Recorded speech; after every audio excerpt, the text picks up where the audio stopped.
Right, no way, it's on one piece. It's loose on my end. Oh no, it's two pieces actually. There you go. Take that one first then. I thought it was like two pieces. This is your new bedroom, girls. I'm gonna build it in the garden.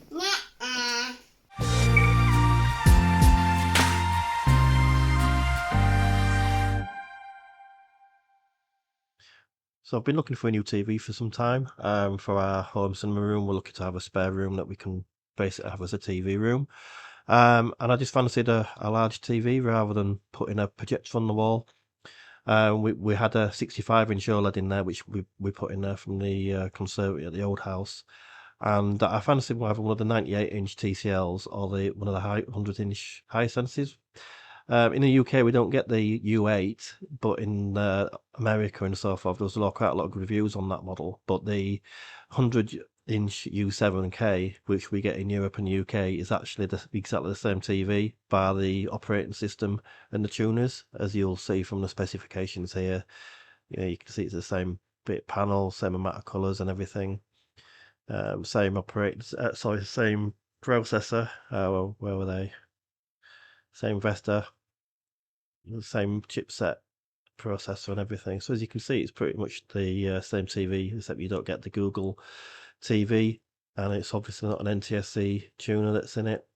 So that's what I decided to go for, really, because there are quite often some good deals in the UK on that. Costco recently had it for just under £2,000, including VAT, which, you know, for that size of TV is a bargain.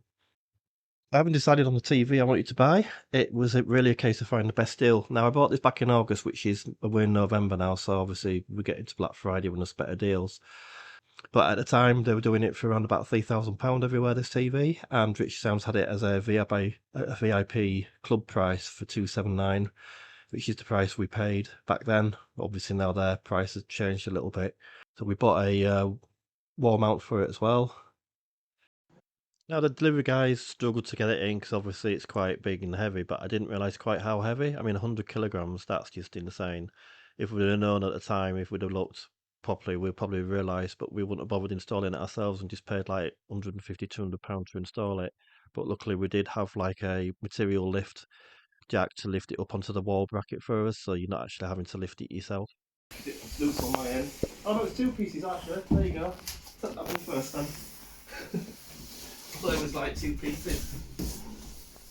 This is your new bedroom, girls. I'm going to build it in the garden.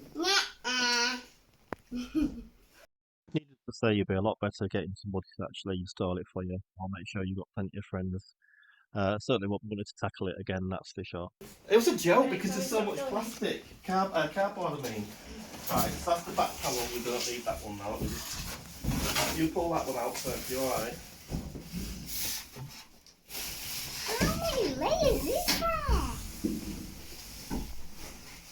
It's a nice flat back, it's not curved by the looks of it. You got stuck? Mummy's stuck. Oh, you got wedged with it. Where have you gone? I can't even see you. When the box is taller than your wife.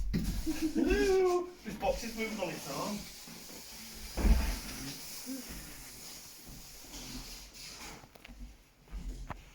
You're right.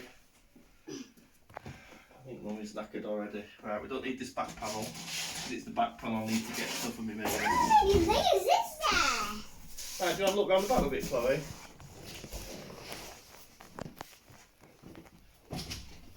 So this is the points where the bracket hangs here. So I just need to measure from the bottom of the telly to here and then transcribe it onto the wall, put the bracket on, and then we'll wheel it across, winch it up, and hang it on.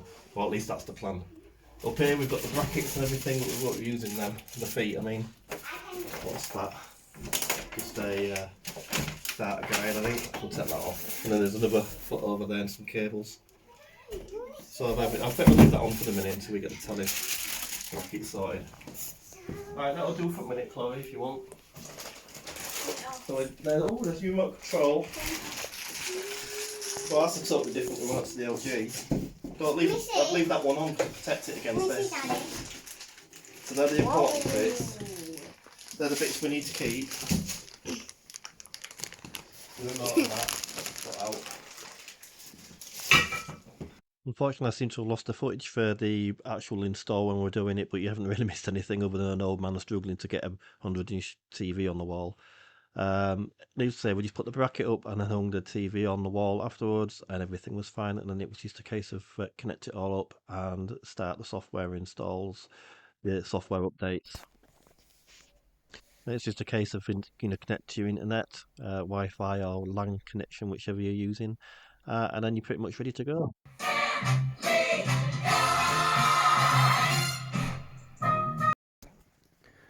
So this is the TV in daylight. You can see it's quite bright and sunny outside. I can't sleep on the radiator. We painted the wall matte behind it, and as I said, this is a 100-inch Hisense. The room, to put it in perspective, is 4 meters by 4 meters. Just a quick look round. As you can see, it's like doing it like a little cinema room, which I'll cover in another video. You can see it's fairly reflective. You can see me waving there. The TV is very responsive. What we used to have issues with on the old one was we had a Sky Q, for example, and sometimes it wouldn't sync up, but on Sky Q we just turn the TV on by pushing the home button. It comes on straight away, and as you can see, it's pretty much there. It will switch over and everything. There you go, see it's come in now. It just takes a few seconds for the audio to kick in, but the actual picture and everything compared to the LG came up straight away. And that's pretty much an example of your picture quality. What's this? This is just some rubbish channel that the wife's left on. We just go to something that's like a standard HD channel.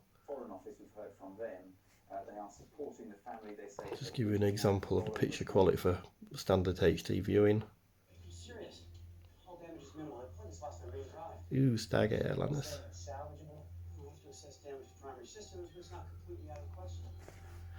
And in terms of the actual apps, again, they're very responsive.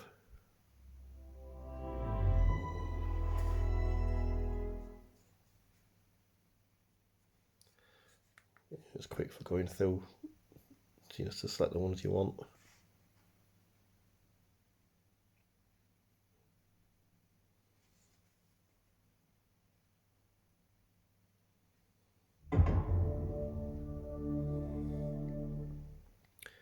In terms of picture quality and everything, you've got direct settings here. We tend to leave it in filmmaker mode, which is a pretty nice, accurate picture for everything, and the TV will adjust if it needs to for things like Dolby Vision and so forth, which I believe Disney had on it when I was watching the other day.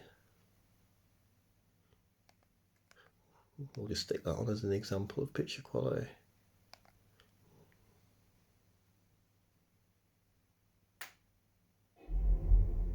You appear to have soiled yourself while unconscious.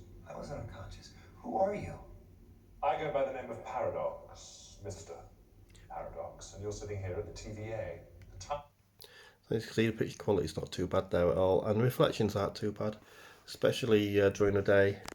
On an evening, we just have bias lighting behind, but yeah, in general, quite impressed with the TV, especially for the money. I mean, it's put it in perspective. Right, just sort of there's a plant there. The sound bar is actually quite a big sound bar compared to what you get now. It's like a 5 foot. But yeah, I mean, the only thing about it really is it is quite deep off the wall. As you can see, it is fairly a thick TV. And the bracket we've got makes it stand away a little bit as well. And we've put bias lighting strips around the back of it. But yeah, all in all, it's, yes, going from an OLED picture quality, in terms of dark screens and so forth, is not the same. But the pure size of the screen makes it very immersive. And when you start watching something, you don't care about the picture quality as such. Don't mean that that's a bad picture quality for the set. Far from it. It's actually really good. It's just you don't really notice, little issues or anything because you're just drawn into watching the TV or the film or whatever that you're watching. So if you can afford it, you've got the space, I'd get one of these. Let me know in your comments below. Let me know in the comments below what you think and what sort of TV you would go for if you had a little cinema room to make. Thanks for watching. Please don't forget to subscribe and see you again soon.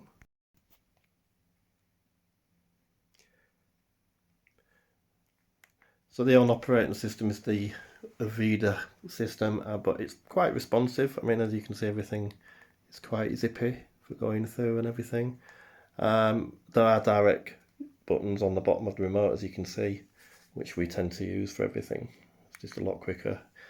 And one final nice little feature about the TV is when you turn it off, it does actually act a little bit like you are at the cinema. It'll just scroll across like it's drawing curtains. So that's the Hisense 100U7K.